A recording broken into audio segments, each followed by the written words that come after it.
नमस्कार सभी साथियों को, आप सभी का हमारे YouTube चैनल जी के भाई पॉइंट में हार्दिक स्वागत है। साथियों, फिर से हम हाजिर हुए हैं बहुत ही एक अच्छा साइंस का टॉपिक लेकर, जिसमें एक न क्वेश्चन तो हर एग्जाम में बनता ही है।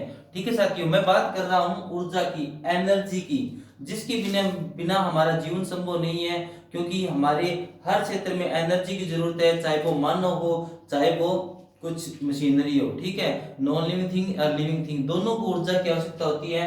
क्योंकि हम अगर हम भोजन नहीं खाएंगे तो हमें ऊर्जा नहीं मिलेगी, हम काम नहीं कर सकते, हम जीवित नहीं रह सकते। इसी तरह से हमारी चाहे वो गाड़ी है चाहे ट्रैक्टर है, ओके साथियों, उसी में अगर हम पेट्रोल या डीजल डालेंगे तो ही वो हमारे लिए काम करेगा, अदरवाइज नहीं करेगा। ठीक है साथियों, तो एनर्जी की हर क्षेत्र में, किसी भी क्षेत्र, चाहे वो कोई भी क्षेत्र हो, सभी को जरूरत पड़ती है। सबसे पहले बता दो साथियों कि एनर्जी एनर्जी होती क्या है?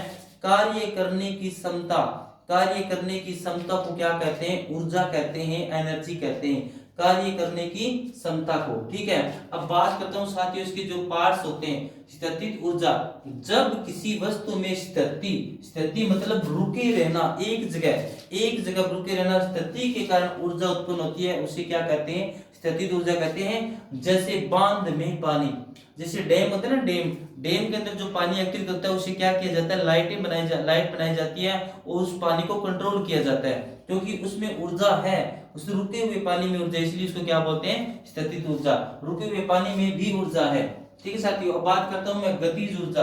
गतिज ऊर्जा की अगर बात करूं साथियों, तो जब किसी वस्तु में गति के कारण ऊर्जा उत्पन्न होती है, गति के कारण, चलने के कारण अगर ऊर्जा उत्पन्न होती है तो वो गतिज ऊर्जा होती है। जैसे चलता हुआ वाहन, चलता हुआ वाहन चल रहा है, ठीक है ना, चल रहा है, वो ऊर्जा उत्पन्न कर रहा है ना, वो हमें कहीं पर लेके जा रहा है। ठीक है, यांत्रिक ऊर्जा, यांत्रिक साथियों कहते हैं, देखिए गतिज ऊर्जा और स्थितिज ऊर्जा जो होती है, उनके कॉम्बिनेशन को कहते हैं, उनके योग को क्या कहते हैं? यांत्रिक ऊर्जा कहते हैं। यांत्रिक ऊर्जा, गतिज ऊर्जा व स्थितिज ऊर्जा के योग को यांत्रिक ऊर्जा कहते हैं। जैसे विद्युत मोटर, अब आप सोच रहे होंगे कि विद्युत मोटर का हमने क्यों एग्जाम्पल सिलेक्ट किया? वो इसलिए किया साथियों क्योंकि विद्युत मोटर चलती है, पता है ना आपको, चलती है, और हमारे लिए क्या काम करती है? वो करती है पानी निकालने का, पानी फास्टली निकालती है, इसलिए। और वो रुकी हुई है एक जगह पर टिकी हुई है, आगे नहीं जाती है, वो डिस्टेंस कंप्लीट नहीं करती, वो एक जगह रहती है, इसलिए क्या कहते हैं? इसे यांत्रिक ऊर्जा कहते हैं। क्यों नहीं? क्योंकि गतिज ऊर्जा और स्थितिज ऊर्जा दोनों का योग हो गया, वहां पे वो चल भी रही है और वो एक जगह स्थिर भी है, एक जगह टिकी हुई है। ठीक है ना साथियों, इसलिए क्या हुआ? ये यांत्रिक ऊर्जा हुई है। अब बात आती है ऊर्जा संरक्षण का नियम होता है कि ऊर्जा संरक्षण का नियम क्या होता है कि ऊर्जा को न तो उत्पन्न किया जा सकता और न ही उसको नष्ट किया जा सकता। क्यों नहीं किया जा सकता? क्योंकि ऊर्जा एक रूप से दूसरे रूप में स्थानांतरित होती है, यानी बदल जाती है। ऊर्जा को न उत्पन्न और न नष्ट किया जा सकता है। ऊर्जा केवल क्या होती है? एक रूप से दूसरे रूप में बदलती है। कुछ उदाहरण मैं बताऊंगा, आपको समझ में आ जाएंगे। लाउड स्पीकर, साथियों लाउड स्पीकर डीजे के अंदर होता है। लाउड स्पीकर अगर हम उसको क्या करेंगे, अगर हम उसको क्या देंगे, अगर हम इसको विद्युत ऊर्जा कर देते हैं, विद्युत ऊर्जा देंगे साथियों, किस में बदलेगा? वो ध्वनि ऊर्जा में बदल देगा। जो लाउड स्पीकर है वो किस में चेंज हो जाएगी? आवाज उसकी उसको ध्वनि ऊर्जा में बदल देगा, क्योंकि अगर लाइट मिलेगी तो वो बजेगा, हमारे लिए ध्वनि ऊर्जा पैदा करेगा, हमें गाने सुनाएगा। ठीक है, अब बात करता हूँ सोलर सेल की। सोलर सेल क्या होता है साथियों? अगर इसको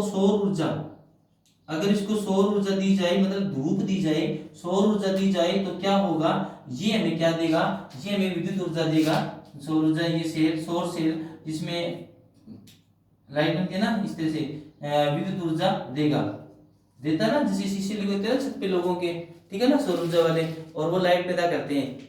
किस से करते हैं? सौर ऊर्जा से करते हैं, यानी सूर्य की ऊर्जा से। सूर्य की ऊर्जा उस पर गिरती है, धूप उस पर गिरती है, वो हमें लाइट देता है। ठीक है साथियों, तो इस तरह से ये क्या हुआ? यहाँ पे स्थानांतरण हुआ है, ये यांत्रिक ऊर्जा हो रही है यहाँ पे। विद्युत सेल में कौन सी ऊर्जा साथियों? रासायनिक ऊर्जा, जिसमें पहले से जो चीज विद्यमान होती है उसको क्या बोलते हैं? रासायनिक ऊर्जा बोलते हैं। और ये रासायनिक ऊर्जा हमें किस क्या ऊर्जा देगा? विद्युत ऊर्जा देगा। जैसे हम रेडियो चलाते हैं, वैज्ञानिक क्या करते हैं? सेल बना देते हैं और उसमें रासायनिक ऊर्जा डाल देते हैं, और रासायनिक ऊर्जा रासायनिक ऊर्जा किसमें बदल जाएगी? वो बाद में वो लाइट विद्युत में बदल जाएगी और हमारा रेडियो चल पड़ेगा। अब बात करता हूँ साथियों ट्यूबलाइट की।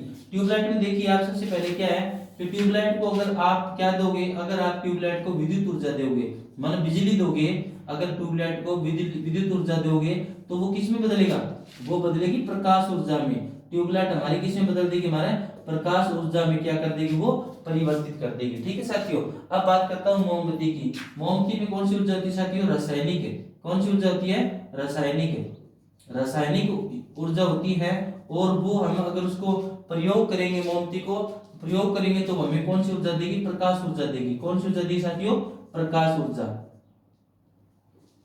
ठीक है ना, प्रकाश ऊर्जा देगी, मोमबत्ती को जलाएंगे हमें अंधेरे से छुटकारा मिलेगा। ठीक है ना, ये होती है साथियों ऊर्जा का टॉपिक। मैंने थोड़ी सी समय में आपको समझाने की बहुत अच्छी तरह से कोशिश की है और आप समझ भी, उम्मीद करता हूं कि आप समझ भी गए होंगे। ठीक है, इनमें से कुछ प्रश्न आपको सिर्फ थोड़ा सा मतलब माइंड यूज करने का है और कुछ नहीं है। आप क्वेश्चन को ध्यान से पढ़ोगे तो फिर देखोगे ऑप्शन में आपको उत्तर मिल ही जाएगा, इस हिसाब से जो आप समझ इसमें। ठीक है साथियों, उम्मीद करता हूँ कि वीडियो आपको अच्छी लगी है और इसको शेयर करें, ज्यादा से ज्यादा हमारे चैनल को सब्सक्राइब करें। Thanks for watching.